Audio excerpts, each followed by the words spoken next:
श्री संत श्रीपाद बाबा आणि श्री रामदास बाबा यांचा पालखी सोहळा दिनांक 2 ऑगस्ट पासून प्रारंभ होणार असून वाशिम जिल्ह्यातील कळंबेश्वर ते श्री क्षेत्र नरसी नामदेव या तीर्थक्षेत्री 6 ऑगस्टला या सोहळ्याची सांगता होणार आहे। 12व्या शतकात आपले अवतार कार्य पूर्ण करण्यासाठी प्रकट झालेले विठ्ठल भक्त नामदेव महाराजांच्या पदस्पर्शाने पावन झालेली हिंगोली जिल्ह्यातील श्री क्षेत्र नरसी नामदेव हे मराठवाड्यातील भक्ती परंपरेला जोडून ठेवणारे तीर्थक्षेत्र असून भक्ती मार्गातील हा महत्त्वाचा दुवा ठरला आहे। प्रत्यक्ष विठुरायाला विटेवरून खाली उतरवून नैवेद्य दाखवायला लावणारे भक्त म्हणून वारकरी संप्रदायांमध्ये नामदेव महाराजांची ख्याती आहे। अशा या संतांची भेट घेण्यासाठी वाशिम जिल्ह्यातील श्रीपाद महाराज आणि श्री रामदास महाराज यांचे शिष्य मंडळी यांचा पालखी सोहळा श्री क्षेत्र नरसी नामदेव येथे 6 ऑगस्टला पोहोचून संत नामदेव महाराजांच्या चरणावर नतमस्तक होऊन आशीर्वाद घेणार आहे। या पालखी सोहळ्याचे प्रमुख एकनाथ किसन आरू हे असून या पालखी सोहळ्यात अनेक मंडळ आणि संस्थांतर्फे अन्नदानाचे आयोजन करण्यात येणार आहे। आणि या बातमीचा आढावा घेतला आहे आमचे प्रतिनिधी ज्ञानेश प्रसाद यांनी। दिनांक 25 जुलै रोजी शेगावचे श्री संत गजानन महाराजांची पालखी पंढरपूरवरून परतीचा प्रवास करत उल्कानगरी लोणार येथे पोहोचली। यावेळी मेहकर मतदारसंघाचे आमदार सिद्धार्थ खरात यांनी सिंदखेड राजा सीमेवर किन्ही येथे पालखीचे स्वागत केले। पालखीचे लोणार शहरात आगमन होताच प्रशासक तसेच मुख्याधिकारी विभा वराडे यांनी स्वागत करीत पालखीचे दर्शन घेतले। तसेच शिवसेना जिल्हा प्रमुख आणि कृषी उत्पन्न बाजार समितीचे सभापती बळी मापारी यांनी श्रींचे दर्शन घेतले। यावेळी ही पालखी मिरवणूक दी ग्रँड विश्वनाथ मंगल कार्यालय येथे मुक्कामासाठी थांबली। तर दरवर्षीप्रमाणे याही वर्षी इरतकर परिवाराकडून या पालखी मुक्कामाची आणि भाविक भक्तांच्या जेवणाची व्यवस्था करण्यात आली होती। यावेळी लोणार पोलीस स्थानकाचे ठाणेदार निमिष मेहत्रे यांच्या नेतृत्वाखाली पोलीस बांधवांनी चोख बंदोबस्त ठेवत भाविकांची कोणतीही गैरसोय होणार नाही याची पूर्णपणे खबरदारी घेतली।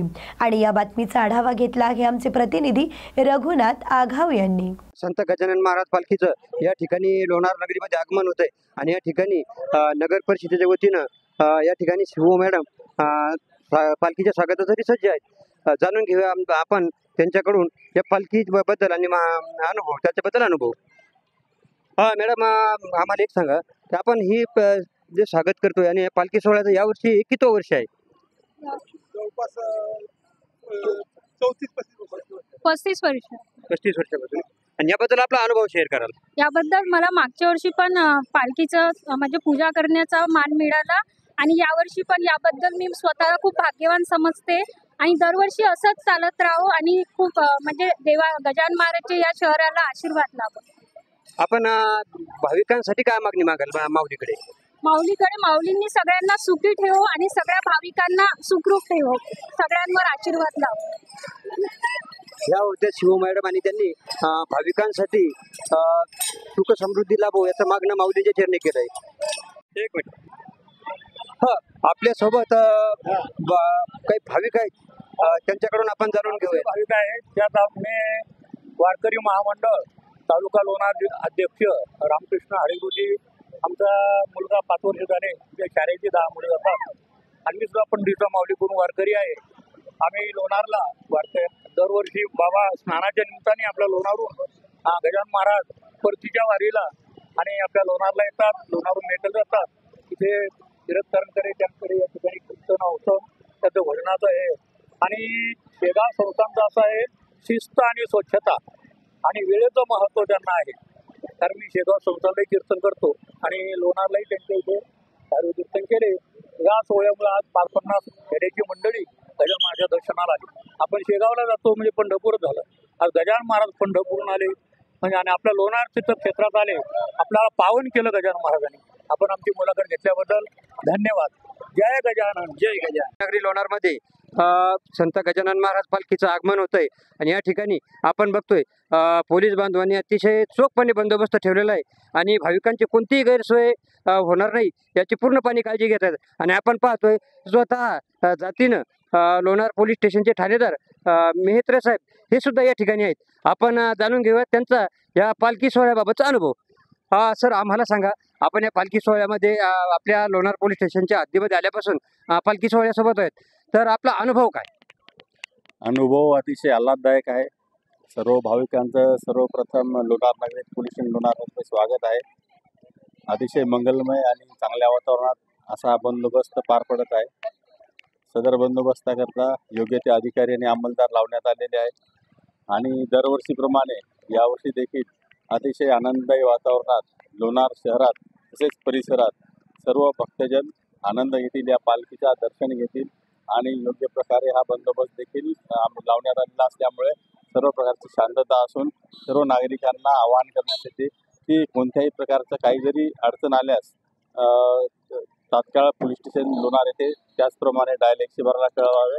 तात्काळ त्यांना योग्य ती सुविधा देण्यात येईल. धन्यवाद. हे होते लोणार पोलीस स्टेशनचे ठाणेदार निमिष मेहत्रे सर. जय नमस्कार. न्यूज मराठी 24/7 मध्ये मी रघुनाथ जागाव आपलं स्वागत करतोय. आज आपण मातृतीर्थ सिंदखेड राजापासून संत गजानन महाराज शेगाव यांचा पालखी सोहळा आलेला आहे आणि सध्या आपण आहोत लोणार तालुक्यातील किनी या गावामध्ये आणि शासनाच्या वतीनं आज या ठिकाणी मेहकर मतदारसंघाचे आमदार सिद्धार्थजी खरात साहेब यांनी या दिंडी पालखी सोहळ्याचं स्वागत केलंय आणि आता आपण त्यांच्यासोबत या पालखी सोहळ्याबद्दल चर्चा करणार आहोत. चालेल. रामकृष्ण हरी. श्रीची पालखी आता माझ्या मतदारसंघामध्ये धायफळ या गावापासून आलेली आहे. आता ती थोड्याच वेळामध्ये लोणार शहरामध्ये प्रवेश करेल. लोणार या ठिकाणी आज पालखीचा मुक्काम आहे. उद्या मेहकरला आहे आणि परवा दिवशी तो वरवणला आहे. अशा प्रकारे 3 मुक्काम माझ्या मतदारसंघात येतात आणि हा जो मतदारसंघ आहे, बुलढाणा जिल्हा आहे, हे अक्षरशः संतांचं माहेरघर आहे. श्री संत गजानन महाराज यांची कृपादृष्टी आपल्या बुलढाणा जिल्ह्यावरती आहे. मी या निमित्तानं पांडुरंगाच्या चरणी अशी प्रार्थना करतो की आमचा जो शेतकरी राजा आहे तो अतिवृष्टीनं तर कधी दुष्काळानं होरपळलेला असतो.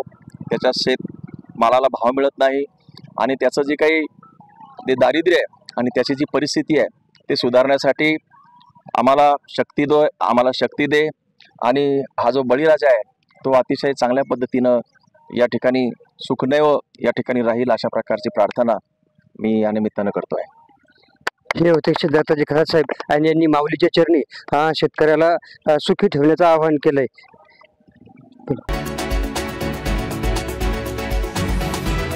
रिसोड तालुक्यातील रिठद ते ढोरखेडा रस्ता मुख्यमंत्री सडक योजनेअंतर्गत 2024च्या मे महिन्याच्या अखेरीस बनवण्यात आला, परंतु 2025च्या पावसाळ्यात अवघ्या 2च महिन्यात या रस्त्याची अवस्था दयनीय झाली असून मुख्यमंत्री सडक योजनेची सर्व शासकीय आणि प्रशासकीय यंत्रणा कुचकामी ठरली आहे. या रस्त्यावर कोणत्याही प्रशासकीय यंत्रणेचे लक्ष नाही. कार्यालयातच जागेवर बसून सर्व तपासण्या करण्यात आल्याचे या स्थितीवर दिसत आहे. या खराब झालेल्या रस्त्यामुळे ये जा करणारे नागरिक आणि वाहनांना नाहक त्रास सहन करावा लागत आहे. तर या खड्ड्यात अनेक जण पडून इजा झाल्याचे देखील निदर्शनास आले आहे. हा रस्ता बनवताना गावातील योगेश बोरकर या जबाबदार नागरिकाने कंत्राटदाराला आणि कामगारांना अनेक वेळा याबद्दल सांगितले, परंतु त्याकडेही दुर्लक्ष करण्यात आले. प्रजेच्या पैशाची अशी नासाडी करणे योग्य आहे का, याचे उत्तर बांधकाम विभागाच्या प्रशासनाने द्यावे. मुख्यमंत्री सडक योजनेचे अभियंते आणि कार्यकारी अभियंते याची दखल घेतील का? एखाद्या नागरिकाचा जीव गेल्यानंतरच हा रस्ता दुरुस्त होणार का, असा संतप्त प्रश्न नागरिकांमधून उपस्थित होत आहे. त्यामुळे या रस्त्याची तात्काळ दखल घ्यावी, अन्यथा रिठद आणि ढोरखेडा वासी नागरिक मुख्यमंत्री सडक योजनेच्या वाशिम कार्यालयात धडक देतील असा इशारा देण्यात आला आहे. आणि या बातमीचा आढावा घेतला आहे आमचे प्रतिनिधी ज्ञानेश्वर प्रसाद यांनी. कुठं रस्ता खराब आहे? नेमकं रस्ता खूप खराब आहे. आता तुम्ही कुठून आलेत? आम्ही गावातून.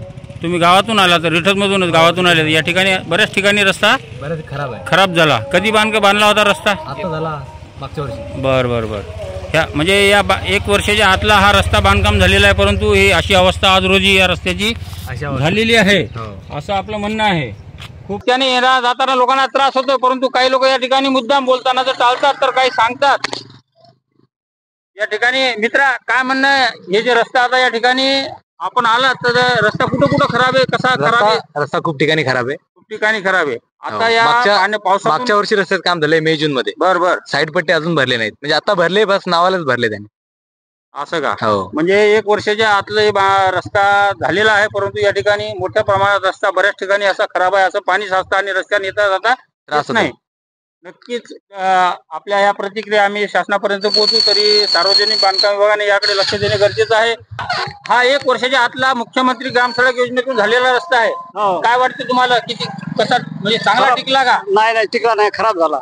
कधी बांधकाम झालेलं रस्त्याचं? आता 12 महिने नाही झाले. 12 महिने नाही झाले रस्त्याचं बांधकाम होऊन, परंतु अशा प्रकारे रस्ता खराब झाला. येताना जाताना चांगलं वाटते का? नाही काय होते? त्रास व्हावा लागला. नाव काय आपलं? विजय बोरकर. विजयदादा बोरकर, राहणार रिठन. या ठिकाणी 1 वर्षाच्या आतच हा मुख्यमंत्री ग्राम सडक योजनेतून खराब झालेला रस्ता या ठिकाणी विजयदादांनी आपल्या प्रतिक्रिया. मित्र, आपलं नाव काय? विजय बोरकर. विजयदादा बोरकर, आपलं सुद्धा आपण या रस्त्यामधून आपण येत आहात. या ठिकाणी रस्त्यातच खूप मोठ्या प्रमाणात डबकं साचलेला आहे. काय कसं वाटतं तुम्हाला? खूप त्रास होते. कसा काय त्रास होतो? कशाचा त्रास होते? पाण्याचा, चिखलाचा. रस्त्यात पाणी साचलं त्याचा तुम्हाला मोठ्या प्रमाणात त्रास होतो. असलेल्या रस्त्यामुळे हे नागरिकांना येता जाता खूप त्रास होत असल्यास या ठिकाणी हे देखील एक मित्र आपले आले. मित्र, आपलं नाव काय? संजय डोंगरे.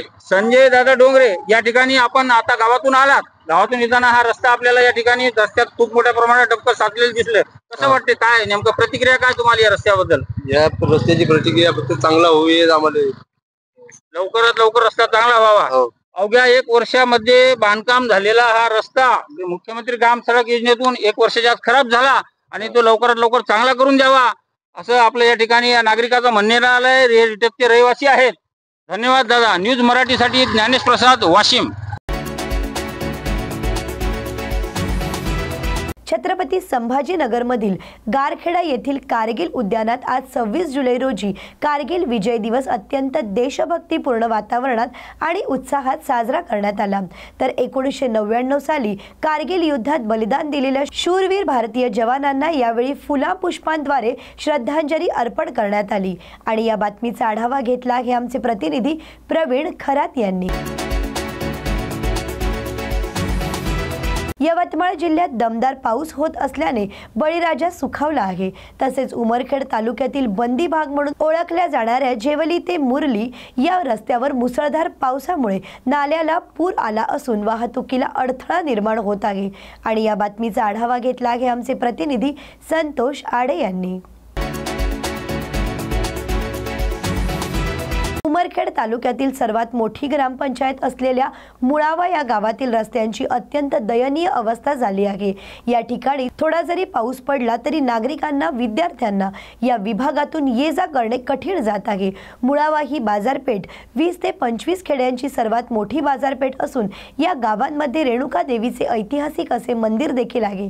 त्यामुळे दर्शनासाठी येणाऱ्या भाविक भक्तांना या अडचणींना सामना करावा लागत असल्यामुळे विभागातील जनता आणि लोकप्रतिनिधी यांच्यामध्ये या विकासाबाबत चांगलाच सामना रंगल्याचे चित्र दिसून येत आहे. तर सोशल मीडियाच्या माध्यमातून या गावातील नागरिक आपल्या भावना व्यक्त करत आहेत. आणि या बातमीचा आढावा घेतला आहे आमचे प्रतिनिधी संतोष आडे यांनी. राष्ट्रीय जीवन भरारी संमेलन ठाणे 2025 आयोजित national talent book of human record, सम्यक वैद्यकीय आणि शिक्षण चॅरिटेबल ट्रस्ट मुंबई यांच्या सहयोगाने यवतमाळ येथील प्रसिद्ध फॅशन डिझायनर सुनीता भगवान भितकर यांना icon the best Indian woman award देऊन गौरवण्यात आले. आपल्या जीवनशैलीत दुसऱ्यांच्या हक्कांसाठी आणि विकासाच्या उन्नतीसाठी सतत धडपड करून महिलांसाठी स्वयंरोजगार निर्मितीचे कार्य करीत असल्याबद्दल त्यांना हा पुरस्कार सिने अभिनेते शेखर फडके, दिग्दर्शक श्रेयस शिर्के, राष्ट्रपती शौर्य पदक प्राप्त माजी सैनिक तुकाराम पाटील यांसह इतर मान्यवरांच्या उपस्थितीत प्रदान करण्यात आला. या आधी सुद्धा अनेक संस्थांनी आणि शासनाने पुरस्कार आणि गौरव करून यांच्या कार्याची दखल घेतली आहे. तर त्यांच्या या पुरस्काराबद्दल सर्व स्तरातून त्यांचे अभिनंदन देखील होत आहे.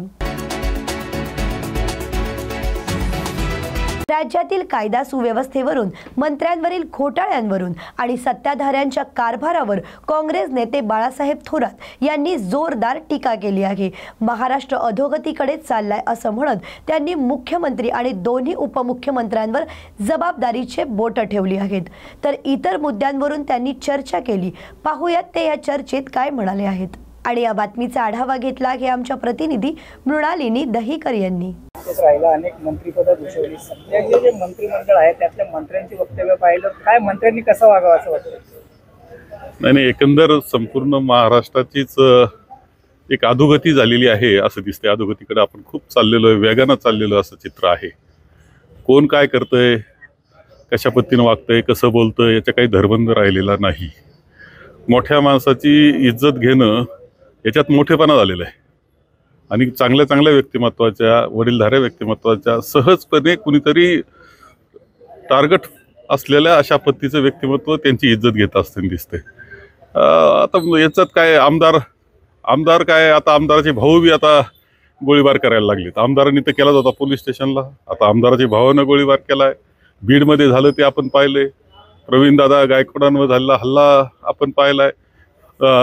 कॅन्टीनमधल्या कर्मचाऱ्याला आमदार मारतो हे पाहिलं. लहान माणूस कर्मचारी त्याला मारहाण करण्यात आली. सभागृहामध्ये, विधानसभेमध्ये गुंड घुसतायत आणि दादागिरी करतायत. काय नाही ते आता दुर्दैवानं पाहण्याची वेळ महाराष्ट्रातल्या जनतेला आलेली आहे. कृषी खातं देखील तुम्ही सांभाळलेलं होतं. सध्याच्या कृषी मंत्र्यांची वक्तव्य पाहिली, त्यानंतर त्यांचा रमी खेळतानाचा व्हिडिओ समोर आला, कसं वाटतं? नाही, कृषी मंत्री चुकले हे मी मान्य करील का, ते जो व्हिडिओ आला किंवा त्यांचे वक्तव्य चुकले हे मी मान्य करतो. परंतु कृषी मंत्र्यांना जेवढं टार्गेट केलं गेलेलं आहे त्यापेक्षा अनेक गोष्टी आणखी आहेत मंत्र्यांच्या ज्या चालू आहेत, त्याच्यावर आपण लक्ष देताना दिसत नाहीये. काही निर्णय स्कॅन्डल्स आपल्याला आता पुढे येत आहेत, त्याच्यावर चर्चा होत असताना दिसत नाही. मीडिया त्याला उचलताना दिसत नाही. 3000 कोटी रुपयाचा घोटाळा हा केवळ एका कामामध्ये एका विशिष्ट कंपनीला दिलं जातं, चांगल्या कंपनीला टाळून 3000 कोटी रुपये जादा दरानं. सुप्रीम कोर्ट म्हणतं तुम्हाला हे रद्द करायचं का नाही, का आम्ही रद्द करू, त्यानंतर रद्द होतं. याच्यावर किती आपण लक्ष दिलंय? ठीक आहे, कृषी मंत्री चुकले हे मान्य केल्यानंतर सुद्धा यापेक्षा अनेक गोष्टी घडतायत, मंत्र्यांकडून घडतायत. मोठमोठे घोटाळे ते करतायत. माझ्या मते याच्याकडे तर मीडियानं जास्त जाणीवपूर्वक पाहिलं पाहिजे, जनतेपर्यंत पोहोचवलं पाहिजे. आणि एक धाक सरकारला निर्माण करण्याची जबाबदारी ही मीडियाची ज्यादा आहे, कारण जनतेपर्यंत पोहोचण्याचं ते एकमेव साधन आता तरी आहे. लोकशाही वाचवायची असेल तर मीडियानी सतर्क झालं पाहिजे असं मला वाटतं. 4 मंत्र्यांचा राजीनामा घेतला जाईल असं संजय राऊतांनी आज म्हटलंय. त्यात ते शिंदे गटाचे 4 आमदार आहेत. नाही, मला माहित नाही कोणाचा राजीनामा घेतायत कोणाचा नाही. म्हणजे आज मीडियामध्ये आलं त्याचा राजीनामा तुम्ही घ्याल, पण मीडियामध्ये न आलेले आणि अनेक उद्योग चाललेले त्यांचं काय करणार तुम्ही? त्यांना रोखणार का नाही? माननीय मुख्यमंत्र्यांची जबाबदारी आहे, माननीय दोन्ही उपमुख्यमंत्र्यांची जबाबदारी आहे की ज्या पद्धतीनं हे सरकार चाललेलं आहे, ज्या पद्धतीने विधिमंडळात गोंधळ घातला जातो आहे, मोठ्या माणसांची बेइज्जत करण्याचा प्रयत्न चाललेला आहे, वाईट वक्तव्य केले जात आहेत आणि त्यांना तुम्ही रोखत नाही. याचा अर्थ तुम्ही त्यांना मुभा दिली काय? ही सगळी महाराष्ट्र संस्कृतीला लाजिरवाणी गोष्ट या राज्यामध्ये घडत आहे. ही वस्तुस्थिती आहे. आगामी निवडणुका आता लवकरच येत आहेत. जिल्हा परिषद असेल, नगरपालिका, महानगरपालिका, महाविकास आघाडी एकत्रित त्याला सामोरी जाईल का? आणि त्यात जर उद्धव आणि राज यांची युती झाली तर त्याचा काय परिणाम महाविकास आघाडी? नाही, आम्ही अजून त्या बाबतीत एकत्र बसणार आहोत. आम्ही उद्धवजींना भेटणार आहोत, पवार साहेबांना भेटणार आहोत, चर्चा आम्ही करणार आहोत. कशा पद्धतीने पुढे जायचंय, त्यांचे काय मत आहे हे समजून घेणार आहे. लवकर तशा प्रकारच्या भेटी आम्ही घेणार आहोत. मंत्रिमंडळात समन्वय दिसतोय तुम्हाला? तुम्ही अनेक वर्ष मंत्री राहिलेल्या समन्वय नाही, लाथाळ्या चाललेल्या आज सुद्धा. निधी येऊन घोटाळे चालले. नगर विकासचा निधी आता इथून पुढच्या कालखंडामध्ये पूर्णपणे मुख्यमंत्र्यांनी ताब्यात घेतलेलं अशा प्रकारचं पद आता आम्हाला पाहण्यास मिळतं आहे. याचा अर्थ अविश्वास हा एकमेकावर आहे. खूप गोंधळाचं वातावरण आहे. सत्तेचं सिमेंट आहे म्हणून ते टिकलेत, एवढाच त्याचा अर्थ आहे.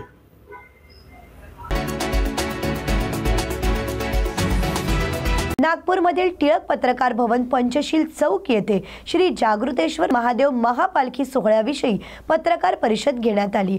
नागपूरचे नगरदेवता असलेल्या या महापालखी सोहळा दिनांक 28 जुलै रोजी आयोजित करण्यात येणार असून या महापालखीचे पूजन विश्व हिंदू परिषदेचे केंद्रीय संघटक महामंत्री मिलिंद पराडे यांच्या हस्ते होणार आहे। या पालखी सोहळ्यातील खासियत आणि दर्शनासाठी येणाऱ्या भाविक भक्तांविषयी माहिती या पत्रकार परिषदेत देण्यात आली आहे। आणि या बातमीचा आढावा घेतला आहे आमचे प्रतिनिधी पंकज जोशी यांनी। ये 500,000 लोग धोती पहने, जो पारंपरिक अपना वेशभूषा है। ये बार अपने निवेदन की है कि ज्यादा से ज्यादा लोग धोती कुर्ता ये जो पारंपरिक वेशभूषा है उसमें रहे। तो जो अपना कल्चर है, जो अपनी संस्कृति है, वो सभी को देंगे। उसके बाद जो उन्होंने वाद्य भी रखे तो पारंपरिक वाद्य है, कोई भी ऐसा हो हल्ला वाले अपना शोभायात्रा में नहीं लेते। जो स्वागत के लिए जो स्टॉल लगते हैं, वो स्टॉल लगने वाले हैं, वहाँ कुछ प्रसाद का इंतजाम। हाँ, पिछले बार 330 के आसपास स्वागत हुए थे, मैंने स्टॉल और पूजन वगैरह मिला के। ये बार उससे 3 गुना 4 गुना नहीं ऐसे आ सकते हैं। स्वागत गेट भी कहीं रहने वाले, कई जगह डीजे लगा के लोग प्रसाद जो भजन बजाने वाले, स्वागत गेट लगने वाले, और ऐसा बहुत सा 1 किलोमीटर का अंतर जाति का और हाँ। 1 लाख लोग तो कम नहीं होते, तो उस हिसाब से पुलिस बंदोबस्त मतलब उतना पैमाने पर हाँ, हमारे जोन 3 के माननीय डीसीपी सर से बात हुई है, तो डीसीपी सर ने हमको मीटिंग के लिए भी बुलाए थे। उन्होंने पूरा आश्वासन दिए कि हम लोग पूरा बंदोबस्त करेंगे। 1 लाख लोगों का बंदोबस्त 1 लाख लोग एक बार में नहीं आते ना। हाँ, जैसा पूरे शोभा यात्रा में एक साथ चलने वाले कम से कम 10,000 20,000 लोग के आसपास रहते हैं, फिर वो आना जाना सबका लगा रहता है। एक बार में 1 लाख लोग हैंडल नहीं कर सकते। पूरे शोभा यात्रा में कुल 1 लाख लोग रहते हैं, शुरुआत से आखिरी तक के 1 लाख लोग के आसपास, उसमें सम्मिलित होते हैं। स्वागत करना होता है। टाइम पीरियड सुबह 12:30 बजे रात का पालकी का पूजन होगा। 1 बजे अपन पालकी प्रस्थान करेगी। उसके बाद रात को 9:30 बजे से 10 बजे के बीच वापस मंदिर में आगमन होगा पालकी। उसके बाद आरती पूजन करके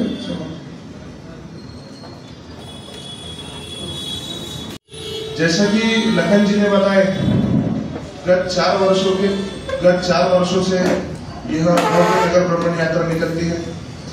अपना जो श्री जागृतेश्वर देवस्थान है वो काफी पुरातन है और उसको नागपुर के नगर देवता ऐसा दर्जा है। जैसा हर नगर में हर ग्राम में ग्राम देवता नगर देवता रहते हैं, वैसे नगर देवता करके उनका दर्जा है। तो यह नगर देवता है, ये सभी को पता चले, ये हम लोग इसी उद्देश्य से यह नगर भ्रमण यात्रा निकालते हैं। अब ये नगर भ्रमण यात्रा में इस वर्ष टोटल 32 वाद्य हैं, उसमें से 4 विभिन्न प्रांतों से हैं और वो उनकी विशेषता यह है कि वो पारंपरिक वाद्य है। जैसा सांगली का हलगी रहता है, हलगी बोलते हैं ना, वो मराठवाड़ा की शान है हलगी, उधर का पारंपरिक वाद्य है, वो बंजारा लोग बजाते हैं। वैसी साउथ इंडिया से तो 3 वाद्य है। और इस वर्ष हमने ऑनलाइन रजिस्ट्रेशन रखे थे, उसमें टोटल 1800 लोगों ने ऑनलाइन रजिस्ट्रेशन किए सेवा के लिए, और अब हम 1200 लोग को उसमें से सेवा देंगे। उसमें इस वर्ष 1 लाख लोग के आसपास रहने की आशंका है। पिछले बार 50-60 हजार के आसपास लोग थे, इस बार 1 लाख लोग सहभागी रहेंगे, यह हमारी आशंका है। और हमारे शोभा यात्रा का लंबाई यानी एक छोर से दूसरे छोर की लंबाई 1 किलोमीटर के आसपास रहती है, यानी एक छोर और दूसरे किलोमीटर के बीच का फासला 1 किलोमीटर का रहता है। एक छोर और दूसरे छोर के बीच का फासला। और आप सभी से निवेदन है कि आप सभी भी 28 जुलाई को आए। माननीय विश्व हिंदू परिषद के केंद्रीय महामंत्री मिलिंद जी पांडे यह मुख्य तौर पर पालकी का मुख्य पूजन करेंगे, और उसी के साथ हमारे नागपुर शहर के सभी आमदार, हमारे नगर सेवक लोग भी रहने वाले हैं। और आगे की जानकारी मैं निरंजन जी से निवेदन करूंगा। जानकारी है, जागृतेश्वर मंदिर जगन्नाथ बुधवारी के अंदर ये मंदिर की स्थापना हुई है। भोसलेकालीन मंदिर है। भगवान संत श्री जागोबा महाराज, इनको भगवान महादेव ने दृष्टांत देने के पश्चात उन्होंने वहाँ पे उत्खनन करा के, खुदाई करा के वहाँ पे जब देखा तो वहाँ पे 7 शिवलिंग मिले थे और वो पौराणिक मंदिर है, भोसलेकालीन मंदिर है। ये मंदिर की गरिमा प्रतिष्ठा देखते हुए हर वर्ष बड़े पैमाने पर इसका श्रावण मास में ये आयोजन होता है। सभी संगठन के कार्यकर्ता, विश्व हिंदू परिषद रहे, बजरंग दल रहे, वो सभी ये आयोजन में जुड़ते हैं और विभिन्न सामाजिक सांस्कृतिक संगठनों के पदाधिकारी, गणमान्य नागरिक इस शोभा यात्रा में सम्मिलित होते हैं। ये यात्रा का रूट रहेगा, जागृतेश्वर भगवान मंदिर से निकलेगी यात्रा गोलीबार चौक होते हुए ये 3 खंबा, नालसा चौक, टीमकी, हंसापुरी, मच्छी मार्केट बजेरिया, लोधीपुरा, शीतला माता मंदिर, गंजीपेट, टाटा पारसी स्कूल, चिटनीस पार्क चौक, बरगस चौक, चितारोली, भावसार चौक, गांधी पुतला चौक, टांगा स्टैंड चौक, शहीद चौक, अनाजोली, मस्कासा, तबला मार्केट से लेके जागृतेश्वर मंदिर में इसका समापन होगा। ये भव्य शोभा यात्रा प्रतिवर्ष निकलती है, ये 4था साल है। इस शोभा यात्रा की जानकारी तो आपको अभिषेक जी ने दी। लगभग 42 प्रकार की झांकियाँ इसमें सम्मिलित होती है। 3 ढोल ताशा पथक रहते हैं। दक्षिण भारत में प्रसिद्ध वाद्यों का भी उसमें संगम रहेगा और महाराष्ट्रियन अपनी जो वारकरी दिंडी, पंढरपुर के जो ये वारकरी निकलते हैं तो वो वारकरी दिंडी भी उसमें सम्मिलित होने वाली है। और लगभग इस्कॉन का नाम संकीर्तन का जो एक प्रसिद्ध ये है वो भी इसमें सहभागी होने वाला है। तो आप सभी बंधुओं से तथा भगिनी से निवेदन है कि इस यात्रा का कवरेज और इस यात्रा की जानकारी समस्त जनता को नागपुर के प्राप्त हो आपके माध्यम से, यही निवेदन के साथ मैं यहाँ पे रुकता हूँ। अगर कुछ आपको इस विषय में पूछना होगा आपको। यात्रा में नया क्या है, यानी झांकियाँ जो निकली जाती है तो झांकियों में एक नयापन क्या है? ये वाद्यों में बोलेंगे की ओर से श्री जागृतेश्वर शिव मंदिर से श्री जागृतेश्वर महाराज की भव्य पालकी का आयोजन यहाँ किया गया है। मैं आपके सामने इस मंच पर विराजमान सभी मान्यवरों का मैं आपसे एक बार परिचय करवा देता हूँ। माननीय श्री अभिषेक जी गुप्ता यहाँ साप्ताहिक अभिषेक समिति से है और बजरंग दल का नागपुर महानगर विद्यार्थी विभाग का भी काम करते हैं। मेरे बाजू में बैठे हुए श्री निरंजन जी रिसलदार यहाँ विदर्भ प्रांत प्रचार प्रसार प्रमुख का कार्य देखते हैं। मैं लखनपुरी ये साप्ताहिक अभिषेक समिति से और बजरंग दल विदर्भ प्रांत का गौरव प्रमुख का भी काम करते हैं। मेरे भाई और बैठे हुए कृष्णा जी धार्मिक ये श्री साप्ताहिक अभिषेक समिति से हैं। सहजल जी और विशाल जी चौधरी यहाँ श्री साप्ताहिक अभिषेक समिति गत 9 वर्षों से अभिषेक करते हुए आ रही है श्री जागृतेश्वर मंदिर पर। गत 4 वर्षों से भव्य महापालकी का आयोजन भी यहाँ करते आ रही है। यहाँ 4था वर्ष है। इस 4थे वर्ष में बहुत ही आकर्षक पारंपरिक शुद्ध और अलग अलग प्रांतों से आए हुए सभी बैंड बाजे, इन सभी का इस महापालकी में समावेश है। मैं माननीय श्री अभिषेक जी से विनती करता हूँ कि वह इस महापालकी में जो जो वाद्य है, जो जानकारी है वो आप तक प्रदान करें।